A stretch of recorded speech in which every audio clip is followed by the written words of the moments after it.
Which Carnival cruise ships have Bonsai Teppanyaki? So this is a hibachi style Japanese restaurant. I say Japanese though, but you can get steak that will blow your frickin' mind. Oh, dude, the Japanese make really good steak.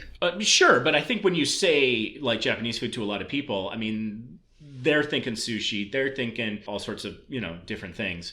I don't know that steak comes to mind. It didn't, for me, top of list. Fair enough. But when I go to Teppanyaki, I get the steak, and it's kind of amazing. And you can get combos. Yeah.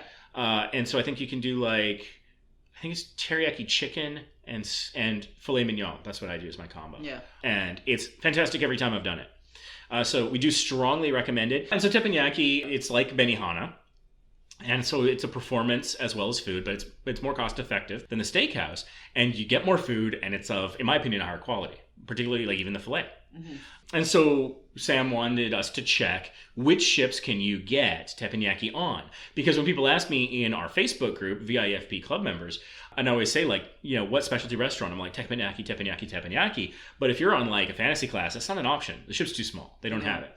So here's the full list of what ships have teppanyaki. The Carnival Celebration that I've been on, and we have a video on our YouTube channel of that teppanyaki. Freaking amazing.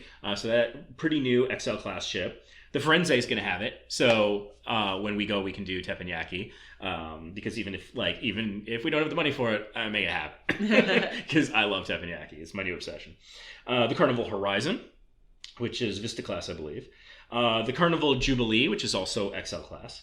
The Mardi Gras, which was the first of the XL class. The Panorama, which we've done and we have a video, so Vista class there.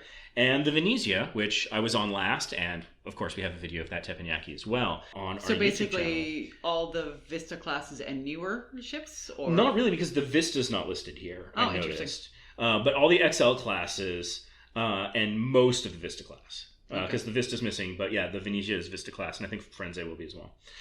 So, assuming I'm saying that at all correctly. So if you're sailing on any of those ships, what is that? 1, 2, 3, 4, 5, 6, 7 ships. On any of those 7 ships, teppanyaki, yes. And you're probably going to want to book it soon, because that stuff books up. Yeah. Like, I think 2 of the 3 times I've done it, I had to do it at 9 p.m. because it was on one particular day, because it was the only booking that was available.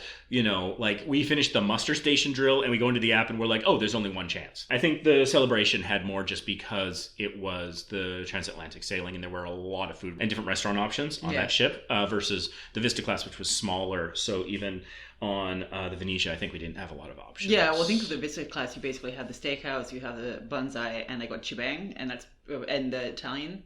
On Vista? Yeah. I don't think shibang's on Vista. Chibang, yeah, you're right. No, that's only an XL on the class. XL class. So you have 3 specialty restaurants to choose from. Something like that. I mean, there's like Chef's Table, which we've never done. And that's, I think, a much more substantial cost than the range we're talking about with steakhouse and teppanyaki. So anyways, highly recommend teppanyaki. And so, yeah, I do recommend booking it right away, maybe even before getting on the ship. When it comes to the spa, I say don't book in advance. We've got a video about our horror story we had on the Carnival Dream and all the problems with that process. But partly because with the spas on the cruise ships, they vary drastically from ship to ship to ship. Yeah. And so it's good to go on that first day to take the tour and get the vibe. It's a vibe check. It's also an opportunity to win some free services, apparently. Yes. And I think you get 5 minutes of greatly discounted services or whatever, yeah. Yeah, and so I think you get a 5-minute tiddly back massage or something. I haven't done it, but that's my recommendation is if for spa services, wait until you're on the ship, go on the tour on the first day, enter the contest, and then decide if you want to. Because one of the big problems also is because the vibe check, what are we talking about? Some of them are incredibly pushy. Yeah. And in our video, we explain how they're a separate company and how there's flaws with the online pre-booking process and all sorts of things where you really run the dice of getting double charged. And in our Facebook group, we've been hearing a lot of reports of that still happening to this day, years later. Yeah. So they haven't fixed it. I'm not sure how seriously they take it at all. Someone posted about that just a couple weeks ago, how it's a huge, worse than what we experienced, basically. And I was like, oh my goodness gracious. Yeah, so the spas are kind of problematic. But teppanyaki, I've had it on 3 of the 7 ships now that offer it, and it is consistently fantastic every time and consistently a good deal. Mm-hmm. So with that, I think strong recommend you can book with reckless abandon. Go ahead and book in advance if that makes sense for you. Go for it. Because also, only 7 ships and those bookings fill up. So you want to grab that opportunity when you can. And so, you could say, I can get it next time, but What ship are you on next time? Is it going to get filled up? If you see that spot, I say take it. You won't regret it. Yep.